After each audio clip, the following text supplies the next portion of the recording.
Yun no. Hello guys. Yan, gabi na naman. Dito na naman tayo sa Wapa Pets, no.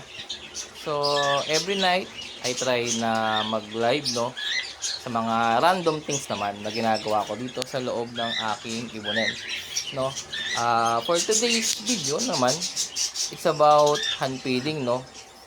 Simple lang. Yung topic ko is gaano kadalas magpalit ng kusot dito sa bin ng hand feed natin, no.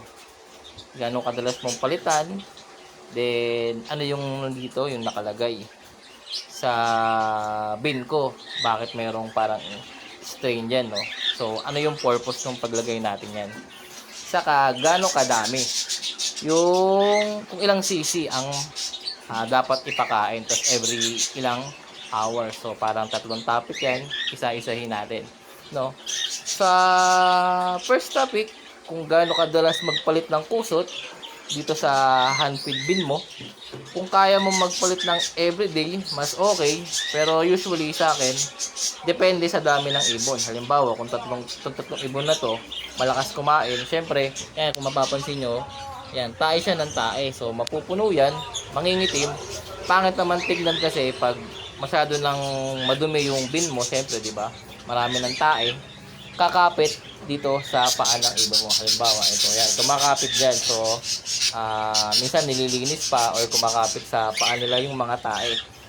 So, sa akin, every 3 to 4 days, ganyan. Sa isang linggo, 2 beses para hindi masyadong madumi. So, ano ang thickness, no? Halimbawa, ito yung bin mo. Siguro mga quarter or half inch. Ganun lang kakapal or yung thickness nung kusot, para lang masipsip niya yung ano, syempre 'di ba, yung poop nila is basa pa para masipsip lang nung kusot yung or yung tae parang masipsip niya yung mga tubig. Yan. Then ito, kung mapapansin niyo, meron siyang parang strain. Ano ba yung purpose nito? No, ito is yung divider lang nung double cage. Hello kay ma'am or sir Neri Ituriaga. O yan, good eve po from Iloilo pa siya, no. Hello po. Yan. Ito balik tayo. Anong purpose nito, no? So ang purpose nito, yung strain na to is para hindi magkaroon tayo ng splay leg sa mga hand feed natin. Kasi syempre, baby pa sila, no? Yung bones and muscle nila nagde-develop pa lang. What if wala to, masyadong madulas, parang meron tayong bago, ito isa. Ito kakukuha ko pa lang. This is 13 days old. Kung mapapansin nyo, ayan, di ba? Napipiki pa siya. So nahihirapan pa siyang maglakad or itawid yung paa niya, unlike nung kapatid niya. Ito, tingnan nyo. Ito kapatid niya to, this is I think 17. Ayan, mapapansin nyo, di ba? So, ito is nag-help dun sa chicks natin para hindi siya magkaroon ng splay legs. Ano ba yung splay legs? Yung splay legs, yung ito. Yung paa niya yan, magiging parang kala mo na-stroke. So, yun yung pinaprevent natin dito. Kaya natin nilalagay ito. Tong strain na to. Yan yung purpose niya, para ma-prevent natin yung splay legs sa mga sisiw natin or sa mga hand feed chicks natin. Yan, yun yung first topic natin, no? Ano ba yung second? Nakalimutan ko na. Second is gaano kadami o ilang cc yung ipapakain natin sa mga hand feed chicks natin. So ilang cc ba, no? So ito yung gamit ko, Mako hand feed formula. 8 years ko nang gamit yan, no? So mayroon akong dalawang syringe na ginagamit. Ito yung sa kakatail ko kasi syempre malaki yung bibig niya. Ito yung maliit, no, yung may silicone hose na di ko alam kung ilang millimeter to. Yan, ito yung sa mga budgie, saka yung sa newly win natin, no. May ganito kami, kung kailangan nyo ganito, PM nyo lang ako, nagbebenta kami to. 30 pesos is 3 inches, no. Mahati mo sa dalawa yon dahil hindi man kailangang mahaba, no. Tong silicone hose na to, yan. PM nyo lang ako kung kailangan yan. Yung location namin pala is Caloocan lang. Baka mamaya may Iloilo, may hirapan tayo magpadala, no. So balik tayo sa main topic natin, ay sa topic na number 2. gaano kadami or ilang cc ang dapat ipakain sa mga hand feed formula natin, no? So, halimbawa, meron tayong ito.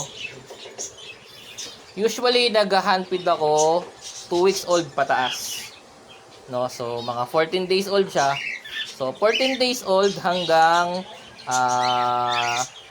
28 days na lang. Yan, yun lang i-bracket natin. 14 days to 28 days. Yan, no? Every 6 hours akong nagpapakain. So, kung 6 a.m., 12, 6, 12 ulit. 3 to 4 times a day dapat yan. Pero sa case nito, syempre, baby pa lang, 14 days old, 4 times a day po tayong magpakain yan. No, every 6 hours. Ilang cc ang pinapakain natin dito sa ating 14 to 28 days old? 4 to 6 cc. Ganun lang po kadami. Huwag nyo pong sosobrahan yan. Makita nyo yung pause niya. Yun. 4 to 6 cc lang ang dapat nating ipakain sa kanila. Huwag natin masyadong busugin kasi baka magkaroon ng sour crop, hindi matunawan. So, ano yung sour crop? Yun yung hindi natutunawan na pagkain sa loob ng trap nila.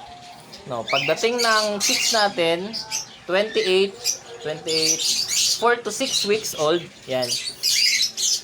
Every 8 hours na, no? 8 hours is 6 a.m.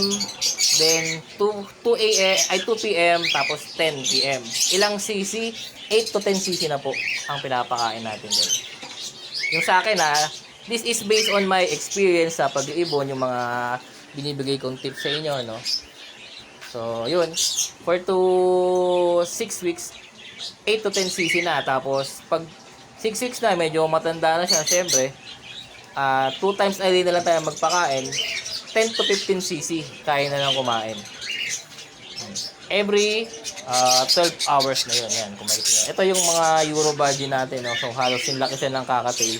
So, si kakatail natin, hindi ko na gaano in-out kasi crosswing siya. Yan, may crosswing yung pakpak niya. So, magkakaroon talaga tayo ng mga ganyan scenario, kung mapapansin nyo. Hindi natin inaasahan yan. Hindi rin genetic yan, no? Parang nagiging inborn yan. Kasi nga medyo mainit, syempre yan, yung mga breeder natin, yan, yung mga breeder natin yan. Pag summer kasi, no, medyo hirap talaga tayong magpabuga. Yung iba pinipilit lang, kaya yung iba hindi nagbi-breed. So nagkakaroon ng mga splay legs, mahinang magsubo. Yung isa, 'di ba, last time nagkaroon tayo ng ang pangalan nun, French mold. O, ito, hiniwalay ko na kasi kinukot-kot na. Kaya kung nakita niyo yung ulo niya. Sa tiyan, hindi ko na binibenta, tol. May isa ayan, no, crosswing. So, yun. Ano ba yung pangatlong topic natin? Nakalimutan ko na. Una is gaano katagal magpalit ng kusot. Pangalawa, ano to? Pangatlo, kung gaano kadami. Yun lang siguro for now. Bukas ulit. Maraming salamat. Good evening. Bye-bye.